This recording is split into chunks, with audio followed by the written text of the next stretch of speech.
Dans cette vidéo, nous allons aborder en détail le contenu du bilan financier ou patrimonial.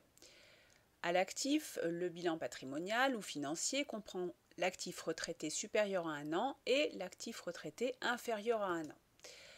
Nous allons donc voir le détail de ces deux éléments. Pour élaborer l'actif retraité à plus d'1 an, nous allons partir du total 1 net des dépréciations et amortissements de l'actif du bilan.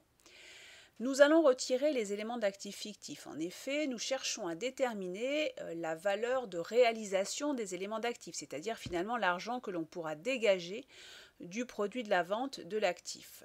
Par conséquent, il sera nécessaire de retrancher de l'actif les non-valeurs, c'est-à-dire les éléments qui ne sont pas revendables.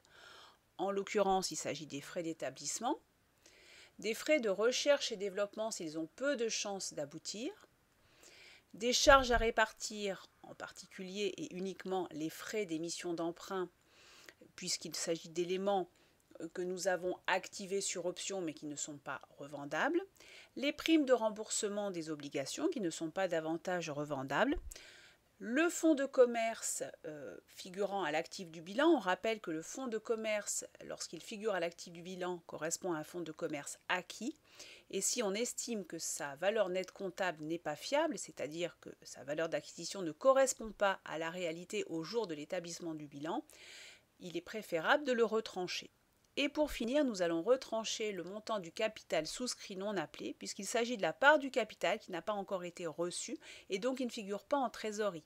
Par conséquent, cet élément figurant à l'actif du bilan doit être retranché puisqu'il n'est pas, bien sûr, valorisable et donc pas revendable. Nous allons retirer de l'actif les immobilisations financières de moins d'1 an. Donc les immobilisations financières correspondent à des prêts accordés dont l'échéance est de court terme. Par conséquent, ces prêts accordés dont nous allons recevoir les sommes à court terme correspondront à des éléments qu'il va falloir inclure dans l'actif circulant à moins d'1 an. Et donc on voit ici que la somme a été portée dans cette catégorie. On va intégrer les plus et moins-values latentes. Comme nous l'avons expliqué dans la vidéo précédente, le bilan financier tient compte des valeurs d'actifs à la date de son élaboration. Donc on va calculer une plus ou moins-value latente qui sera obtenue par différence entre la valeur des actifs à la date d'élaboration du bilan et la valeur nette comptable.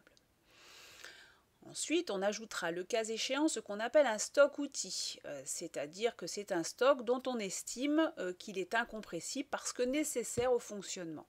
Et donc il correspondra à une ressource de long terme. Il sera donc retranché ici de l'actif circulant pour être inclus dans l'actif retraité à plus d'1 an. On ajoute le cas échéant les charges constatées d'avance dont l'échéance est supérieure à 1 an. On rappelle que les charges constatées d'avance correspondent à des charges engagées durant l'exercice, mais qui finalement se rapportent à l'exercice suivant. L'écriture de régularisation comptable conduit à retirer la charge et à l'activer, donc la porter à l'actif. Ici, s'agissant de charges constatées d'avance dont l'échéance est supérieure à 1 an, elles seront portées dans la partie actifs retraités à plus d'1 an. On ajoute pour finir les éléments d'actifs circulants dont l'échéance est supérieure à 1 an. Donc on peut considérer notamment que des créances clients dont l'échéance serait supérieure à 1 an seraient à inclure dans cette catégorie. Passons maintenant à l'actif circulant à moins d'1 an. Donc nous partons du total 2 net de l'actif du bilan. Nous ajoutons les écarts de conversion actifs couverts par une provision pour perte de change. On rappelle que les écarts de conversion actifs sont des pertes de change latentes constatées sur des créances clients ou des dettes fournisseurs évaluées en devises étrangères.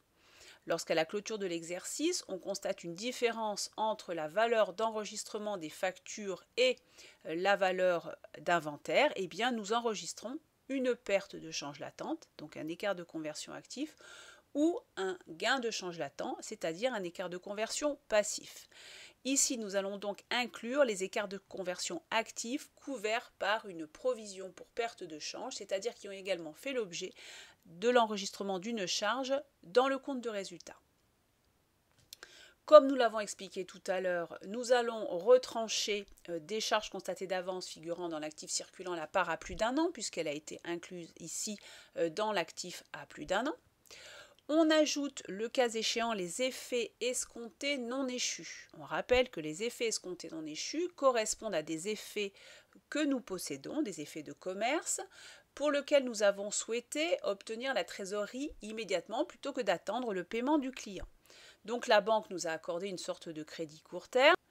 Néanmoins, si le client ne paye pas, nous serions obligés de rembourser notre banque. Donc, par souci de transparence, il est préférable de réintégrer en créance client le montant de ces effets escomptés non échus, et on verra tout à l'heure que cette même somme est portée en passif de trésorerie comme une sorte de découvert bancaire. Les stocks outils sont retirés ici puisque nous les avons inclus dans la partie long terme de l'actif. Et les actifs circulants à plus d'un an sont retranchés puisqu'ils ont été portés dans la partie long terme. Enfin, les immobilisations financières à moins d'un an sont portées dans l'actif circulant de court terme. On a vu tout à l'heure qu'elles avaient été retranchées de l'actif de long terme. Passons maintenant au passif. Dans le passif, nous allons avoir 3 éléments. Les capitaux propres retraités, les dettes à plus d'un an retraitées. Ces 2 éléments forment les capitaux permanents. Et enfin, 3e élément, les dettes à moins d'un an. Commençons par les capitaux propres retraités. Pour les obtenir, nous allons partir du bilan comptable et cette fois du total 1 du passif du bilan. Par symétrie avec ce que nous avons fait avec l'actif du bilan, nous allons retirer l'actif fictif. Nous allons également retirer les dividendes calculés sur le résultat. On rappelle que le bilan comptable est établi avant affectation du résultat. La part du résultat redistribuée aux actionnaires sera donc déduite ici et reportée dans la partie dette à moins d'un an, puisqu'il s'agit d'une partie de résultat qui sera redistribuée, donc qui quittera finalement l'entreprise. S'agissant de la provision pour risques et charges, on la retrouvera à 3 endroits différents. Dans les capitaux propres retraités, pour la part de provision pour risques et charges correspondant à une dette lointaine, voire incertaine, donc il s'agira ici d'une forme de réserve. Nous allons également retrouver la provision pour risques et charges dans des dettes long terme. Il s'agira donc d'une dette certaine à échéance supérieure à un an. Et enfin, nous allons trouver la provision pour risques et charges ici dans des dettes court terme pour la part de cette provision qui sera décaissée l'année suivante. Revenons à la composition des capitaux propres retraités. Les plus et moins-values latentes sont également ajoutées ou retirées de la même manière que nous l'avons fait pour l'actif. Nous allons également inclure les comptes courants bloqués d'associés. On rappelle que ces comptes courants bloqués d'associés correspondent à des sommes mises à disposition par les associés et finalement qui constituent des quasi-fonds propres, donc des ressources durables pour l'entreprise. Ces comptes courants bloqués d'associés seront donc retirés des dettes pour être affectés dans les capitaux propres retraités. Comme nous l'avons expliqué tout à l'heure, les écarts de conversion passifs correspondent à des gains de change latents, donc des ressources potentielles qu'il va falloir inclure dans les capitaux propres puisque à court terme, on peut espérer qu'ils constitueront un élément du résultat, donc un profit. On retire par principe de prudence les écarts de conversion actifs non couverts. Donc les écarts de conversion actifs correspondent à des pertes de change. Et dans ce cas, cette perte de change n'a pas été couverte par une provision pour perte de change, donc n'a pas été déduite du compte de résultat. Donc nous allons le faire d'une façon artificielle en les déduisant des capitaux propres retraités. Passons maintenant aux dettes à plus d'un an retraitées. Les dettes à plus d'un an retraitées se composent de 3 éléments. Donc les dettes supérieures à un an sur emprunt, donc finalement la part de l'emprunt dont l'échéance est au-delà de l'exercice suivant. On exclura donc les concours bancaires courants, donc découverts bancaires qui feront partie donc des dettes à moins d'un an. On exclura également les intérêts courus non échus dont l'échéance est proche, c'est-à-dire dont l'échéance sera liée à l'exercice suivant et qui par conséquent seront inclus dans les dettes à moins d'un an. Les intérêts courus non échus correspondent, on le rappelle, à la part des intérêts sur emprunt calculés à la date de clôture dans le cadre des opérations d'inventaire. Je ne reviens pas sur les provisions pour risques et charges qui ont été expliquées précédemment. Et comme je l'ai dit tout à l'heure également, les comptes courants bloqués d'associés sont retirés ici des dettes à plus d'1 an pour être portés dans les capitaux propres. Je termine avec les dettes à moins d'1 an. Nous partons du total 4 du passif du bilan et donc nous prenons en compte, à l'aide des informations qui nous sont fournies, les dettes à moins d'1 an.